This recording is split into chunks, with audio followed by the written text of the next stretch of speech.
பசுமை சூழ்ந்த துளுநாட்டில் ஒளி கூட புக முடியாத அடர்ந்த காட்டில் ஒரு காட்டுப்பன்றி வாழ்ந்தது. அவன் வலிமையானவன், வீரம் மிக்கவன். காடு முழுவதும் அவன் சத்தமே எதிரொலித்தது. அவன்தான் பஞ்சுருளி. நான் தான் பஞ்சுருளி, இந்த காட்டின் காவலன். இங்கு உயிரோடு வாழும் ஒவ்வொரு உயிரும் எனது குடும்பம்.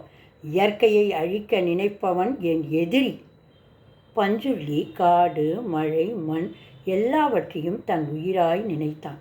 விதி யாரை விட்டது? அவன் வாழ்க்கையும் ஒரு நாள் தலைகீழாக மாறியது.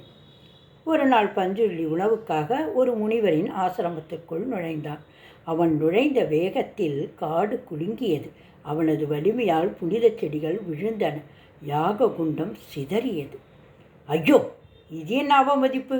காட்டுப்பன்றியே, என் புனித யாகத்தையா குலைத்தாய்? முனிவரே, அது என் தவறு அல்ல. நான் யாரையும் காயப்படுத்த நினைக்கவில்லை. காட்டுப்பன்றியே, உன் வலிமை அளவுக்கு மீறிவிட்டது. இனி நீ விலங்காக அல்ல, தெய்வமாக பிறந்து மக்களை காக்கும் காவலனாக இருப்பாய். அந்த சாபம் அவனை அழிக்கவில்லை, மாறாக அதுவே ஒரு வரமாக மாறியது. அந்த கணத்தில் பஞ்சுருளியின் ஆன்மா ஒளியாக மாறியது. அவ்வாறே பிறந்தான் பஞ்சுருளி தெய்வம், உண்மையின் காவலன். பூமியின் உயிரினங்களுக்கு நான் காவலனானேன். நீதியை நிலைநாட்டுவேன். ஆனால் அநீதியை பார்த்தால் நான் சுட்டு எரிப்பேன். ஆனால் பஞ்சுருளியின் சக்தி பெரிதாக வளர்ந்தது. அவனே அழிவை வரவழைத்து கொண்டான். சாபம் வரமாக மாறியது.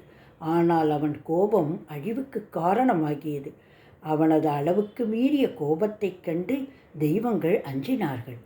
அந்த நேரத்தில் பரமசிவன் தியானம் முடித்து கண் திறந்தார். அவன் புனிதமானவன்.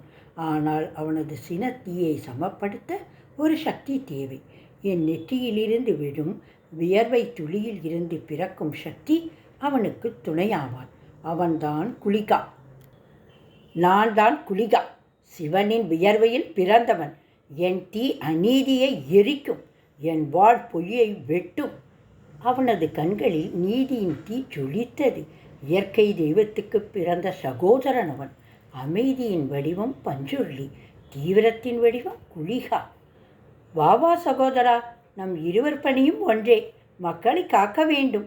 ஆம், பொய்யையும் அநீதியையும் அழிப்போம், உண்மையையும் இயற்கையையும் காப்போம். அதன் பிறகு ஒவ்வொரு ஆண்டும் துளுநாட்டில் பூதக்கோலா கொண்டாடப்படுகிறது.